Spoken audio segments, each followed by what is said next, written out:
መጽሐፈ ነገሥት ቀዳማዊ ምዕራፍ 9 እግዚአብሔር ሰሎሞንን ዳግመኛ እንደተገለጠለት። ከዚህም በኋላ ሰሎሞን የእግዚአብሔርን ቤት የንጉሡን ቤትና ሰሎሞን ያደርገው ዘንድ የወደደውን ሁሉ ሰርቶ በፈጸመ ጊዜ እግዚአብሔር በገባዖን ለሰሎሞን እንደ ተገለጠለት ዳግመኛ ተገለጠለት። እግዚአብሔርም አለው፣ በፊቴ የጸለየውን ጸሎትና ልመናን ሰምቻለሁ፣ እንደ ጸሎትህም ሁሉ አደርግልሃለሁ። ለዘላለም ስሜ በዚያ ያድር ዘንድ ይህን የሠራውን ቤት ቀድሻለሁ። ዓይኖችና ልቤም በዘመኑ ሁሉ በዚያ ይሆናሉ።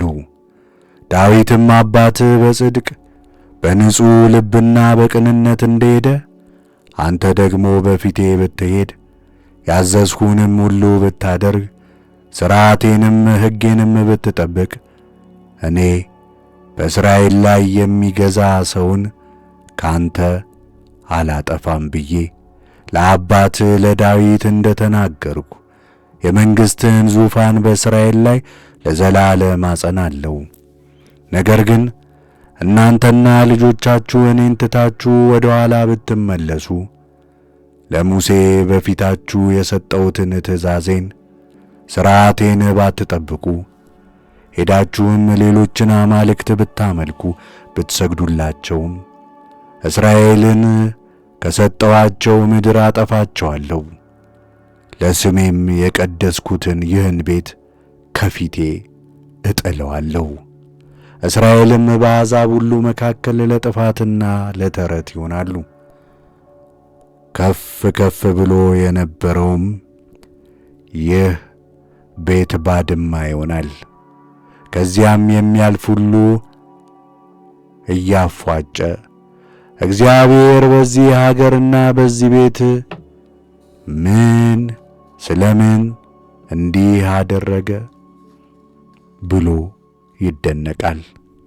መልሰውም ከግብፅ ምድር ከባርነት ቤት አባቶቻቸውን ያወጣውን አምላካቸውን እግዚአብሔርን ትተው ሌሎች አማልክት ስለተከተሉ ስለሰገዱላቸውም ስላመለኳቸውም ስለ እግዚአብሔር ይህን ክፉ ነገር ሁላ መጣባቸው ይላሉ። ያን ጊዜም ሰሎሞን የፈርዖንን ልጅ ከዳዊት ከተማ አውጥቶ በዚያ ወራት ለራሱ በሠራው ቤት አስገባት። ሰሎሞንም የእግዚአብሔርን ቤትና የንጉሡን ቤት ሁለቱን ቤቶች በሠራበት በ20 ዓመት ውስጥ የጢሮስ ንጉሥ ኪራም በዝግባና በጥድ እንጨት በወርቅና በሚሻውም ሁሉ ሰሎሞንን ረድቶት ነበር። ያን ጊዜ ንጉሡ ሰሎሞን በገሊላ ምድር ያሉትን 20 ከተሞች ለኪራም ሰጠው። ኪራምም ሰሎሞን የሰጠውን ከተሞች ያይ ዘንድ ከጢሮስ ወጣ፣ ወደ ገሊላም ሄደ፣ ደስም አላሰኙትም። እርሱም አለው፣ ወንድሜ ሆይ የሰጠኝ እነዚህ ከተሞች ምንድናቸው? እስከ ዛሬም ድረስ ወሰን ብሎ ጠራቸው። ኪራምም 120 መክሊት ወርቅ ለሰሎሞን አመጣ። ንጉሡም ሰሎሞን የእግዚአብሔርን ቤትና ቤተ መንግሥቱን፣ ሜሎንን፣ የኢየሩሳሌምን ቅጥር፣ አሶርንም፣ መጊዶንም፣ ጋዜርንም ይሠራ ዘንድ ሠራተኞችን መልምሎ ነበር። የግብፅም ንጉሥ ፈርዖን ወጥቶ ጋዜርን ያዘ፣ በእሳትም አቃጠላት። በሜርጎብ ይኖሩ የነበሩትን ከነዓናውያንንም ገደላቸው። ለልጁም ለሰሎሞን ሚስት እነዚያን አገሮች ትሎት አድርጎ ሰጥቷት ነበር። ሰሎሞንም ጋዜርንና የታችኛውን ቤትሖሮንን በዓላትንም ሠራ። በምድረ በዳ ሀገር ያለችውን ኢያቴርሞትንም ሠራ።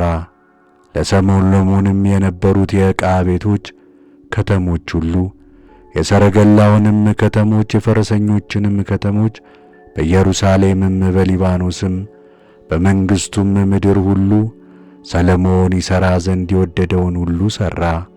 ከእስራኤልም ልጆች ዘንድ ያልነበሩትን የአሞራውያን፣ ከኬጢያውያን፣ ከከነዓናውያን፣ ከፌርዜዮናውያን፣ ከኤዊዎናውያን፣ ከኢያቡሳውያን፣ ከጌርጌሴዎናውያን ከቀሩትም አሕዛብ ሁሉ ከእነርሱ በኋላ በምድሪቱ የቀሩትን የእስራኤልንም ልጆች ያጠፏቸው ዘንድ ያልቻሉትን ልጆቻቸውን ሰሎሞን እስከ ዛሬ ድረስ ገባሮች አድርጎ መለመላቸው። ሰሎሞንም ከእስራኤል ልጆች ማንንም ገባር አላደረገም። እነርሱ ግን ተዋጊዎች፣ ሎሌዎችም፣ መሳፍንትም፣ አለቆችም፣ የሰረገሎችና የፈረሶች ባልደራሶች ነበሩ። ሰሎሞንም በሚሠራው ሥራ ላይ ሠራተኛውን ሕዝብ የሚያዙ አለቆች 550 ነበሩ።